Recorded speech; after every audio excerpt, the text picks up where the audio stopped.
Hey guys, my name is Nithya Charles and I'm a freshman at Michigan State University. I just finished the college application process last year, but it still feels like it kind of just happened. So throughout my own admissions process, I noticed a lot of things that were a little deceiving and they weren't quite what they seemed to be. And that definitely led to some confusion in the whole process and made it more stressful than it needed to be. So I'm here to kind of explain some of those misconceptions and clear those up for you.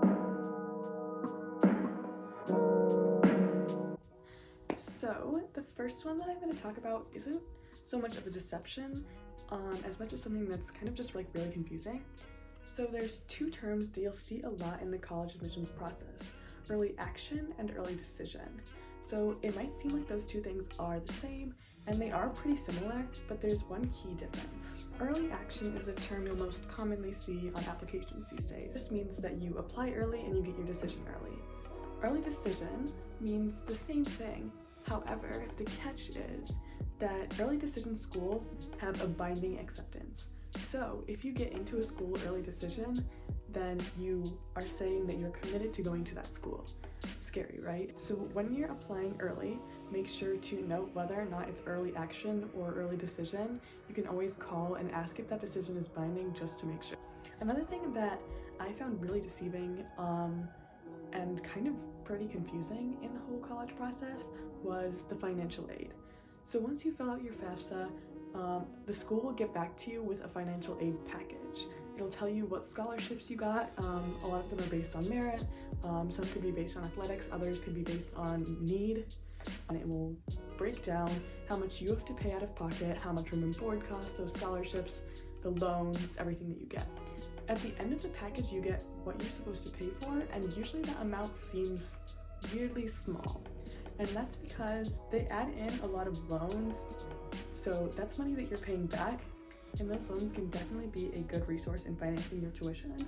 But you just have to make sure that you know which aid you're getting are grants and scholarships and which ones are loans, and you'll have to pay them back. So the final confusion, or I would call it a lie, that you hear about the college admissions process doesn't actually come from schools itself. It comes just from the general notion that you have to have a perfect college application. A lot of people think that in order to have the perfect college application, you have to have a 4.0 GPA, work experience, volunteer experience, and a certain amount of extracurriculars. This is not true.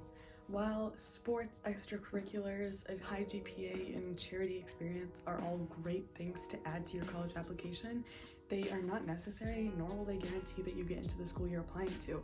Colleges really look for a unique application.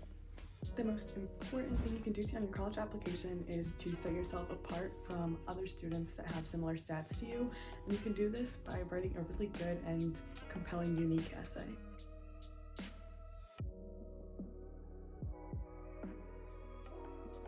With these tips in mind, I hope you have a seamless and confusion-free college admissions process, and I hope that you find the perfect college for